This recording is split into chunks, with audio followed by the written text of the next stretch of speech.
Like, I had a kind of a wild night. I'm gonna be late. I know I'm still on my 90-day probation. I hope that this can be overlooked. Hey, what's up, y'all? Welcome back to my channel, and this is gonna be another horror story, and this one's gonna be about the time I almost got fired from my job. Okay, so let's just get right into it. I used to work at a job. I can't really tell all the details because I really don't know the legality of these sorts of things. So, I mean, it's not a big deal, but I might dance around some details.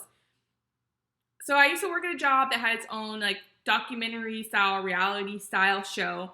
And I was on a couple episodes. It was really, really cool. It was a really amazing experience. That was my first time working anything like if you want to say working in film, working in television. It was a really awesome opportunity. And my favorite thing was the directing film crew. They were so nice, so amazing, so friendly.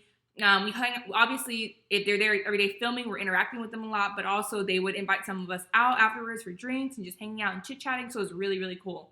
So one of my good friends at this job actually had a thing for one of the guys who worked on the film crew. So a lot of times they would hang out after work and all that kind of stuff, and I would tag along because me and her were friends, and we'd hang out with other people on the film crew, so we ended up getting kind of close to them over, a short amount of time. It was really fun, really exciting environment for me. I was young, so it was just like, I was excited to have new experiences and just hang out with different sorts of people, like just talking to people who work in film, how did they get there, being around that type of energy was really awesome. So we're going to get right into kind of the story about how I almost got fired. So one night they invited us out to this area that we had been to like a million times because they had gotten a hotel in this sort of area. And we were like, okay, we're down, like this is awesome, this is what we would have done anyway on this night, so let's just do it. So we ended up meeting them out. We had a lot of fun, had a couple drinks, had a really great time. So after we all had a few drinks, one of the guys on the film crew was like, hey, y'all have had a lot to drink. Like, I don't feel comfortable with y'all driving. Y'all should just come back and hang out at the hotel. And now, I shouldn't say, oh, I trust him, because I didn't know him that long, and that could have been a bad situation. But he was a friendly, like, charismatic person, so I didn't feel uncomfortable. I was like, obviously, I'm not drunk enough where I don't have my wits about me, so I'm going to be careful. But I was like, okay, me and my friend, we're going to go back, hang out with the film crew, no big deal. So we end up going to the hotel room, right? And we're all just chit-chatting, asking each other a bunch of random questions, just, keeping each other entertained, which was fun. And eventually it got like super late. I want to say it was like 2 in the morning or something like that. And we just ended up getting tired. Like, it's just, we're sleepy. Keep in mind though, both of us did have work the next day. And I was still on, this was early when I started working at this job. So I was still on like my 90-day probation to where it's like I couldn't be late. I couldn't really mess up. So I was like, okay, I'm going to have to work the next day. I was like, I'm going to close my eyes for an hour, and then I'm going to get up, and I'm going to go home, sleep for a little bit, shower, and get ready to go back to work. And these are my party days where I literally could go to work off 2 hours of sleep. Now I could never. So we ended up falling asleep, and we ended up, there's 4 of us. It was me and my best friend, and then 2 guys on the film crew. And we all ended up just like passing out on the bed, just laying down, like nothing sexual or anything like that, just laying down. And so,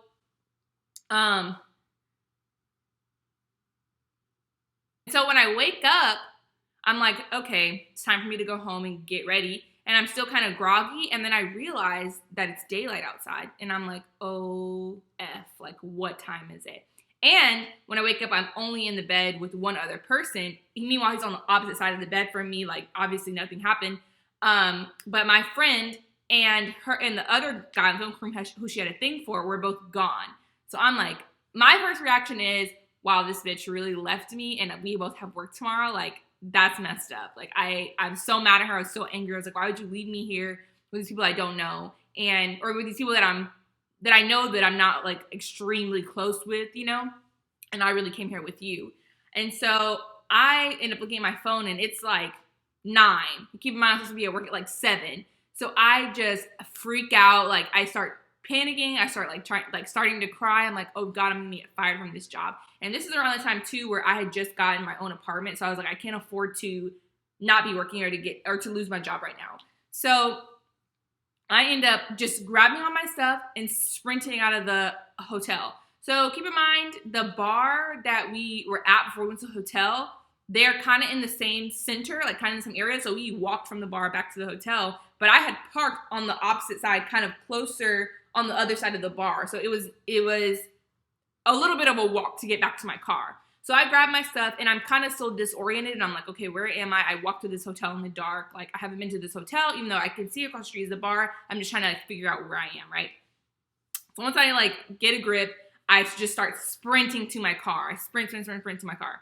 And I'm like, okay, Now the bar, so the bar is actually close to my job. So really, I could have just gone straight to work. It would have been like literally like a 5-minute drive. But I have to go home now and get new clothes for work and shower and be presentable. Now I live about 20-30 minutes from the bar. So now this is adding another hour, 30 minutes home trying to change and, get ready, and then 30 minutes back. So I'm just like panicking and freaking out. My saving grace is that the place that I worked at, we had my bosses were all black men. And I ended up getting close with one of them pretty early on, like just mentor or whatever relationship. And and so I texted him and I was like, look, I'm going to be real honest with you. This just shows you how close we had gotten. I was like, I had a kind of a wild night. I'm going to be late. I know I'm still on my 90-day probation. I hope that this can be overlooked. And he was like, what did you do? Just hurry up and get here. And he's nosy. So he's like, where did you go? Like, who were you with? Because I think he assumed that we were hanging out with the film crew. So I was like, okay. I was like, I'm going to hurry. I'm going to get there. So an hour later, I ended up getting to work. So like around 10:30, I ended up getting to work. And I just go straight into his office and I'm like, hey, is everything okay? Like, am I okay to just start working? And he's like, yeah, just go out there. And of course, all my other coworkers are like looking at me crazy, but I'm like, hey, the boss said I'm cool. I don't got nothing to say to y'all. I'm here. Deal with it. So I ended up just doing my job. I take a break and I'm like, let me text my friend because, like I said, I woke up and she was gone. Like, I need to make sure something happened to her because my first thought is like she just left me and she came to work. But once I got there and I was like, she's not there. Like, what happened? So I'm blowing up her phone. She's not answering me. So I'm kind of freaking out. But I'm like, I can't really do anything right now because I'm supposed to be at work and I'm already late. So I just have to put it aside. So maybe like an hour after that, I go back and look at my phone and I have like 50 missed calls from her. And I'm like, I call her back and I'm like, where are you? And she's like, I was hooking up with the guy, whatever, in another room or something like that. And I was like, oh, well, you could have let me know. Like, that's fine. That's you, do you. But you could have let me know because I just felt like you left me. And she was like, I would never leave you, blah, blah, blah, explaining. She was like, but you have the keys to my car in your purse. And I'm like, oh, and she's like, so I can't leave and come to work. And she's like, I'm supposed to be there. And I'm like, oh, okay, well, I don't know what to tell you because I can't leave work at this point. How am I going to justify leaving work after I was already late, right? So what ends up happening is, because technically we weren't supposed to mingle with the film crew, so they kind of had to keep it low key. But what happened was the film crew brought her to where I worked, and she was like kind of like ducked down in the back seat, right? And so I just ran out. Like she was like, when you see this car, or whatever, just come and throw my keys in there and just run away. I don't want anybody to see. So I'm like, okay. So I just take like a quick break. I walk outside. I take the keys and I just like freaking throw them in the car and sprint away. And I know it looks so suspicious. If anybody was looking on a camera, they could have been like, what was this person doing? What were you doing? So anyway, I get her keys, and so probably like another hour later, she ends up coming to work. So I think she had to be at work later than me, maybe like 8 or 9, maybe like 9 or 10, but she ended up getting to work at like 1. And I don't know how she finessed the situation, but somehow she finessed it. Neither one of us got fired at that point.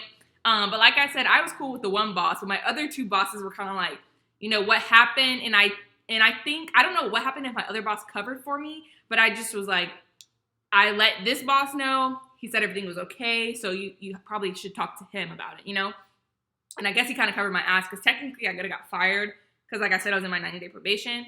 But anyway, we went on, worked the rest of the day. Everything was cool. I mean, nothing was awkward with the film crew. I feel like they kind of covered us too.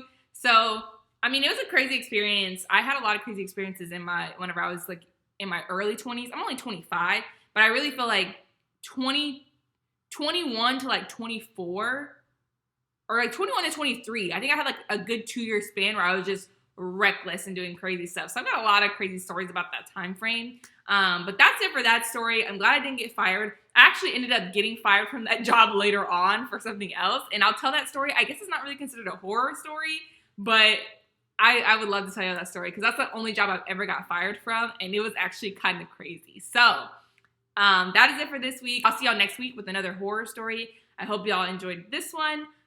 See you next time. Bye.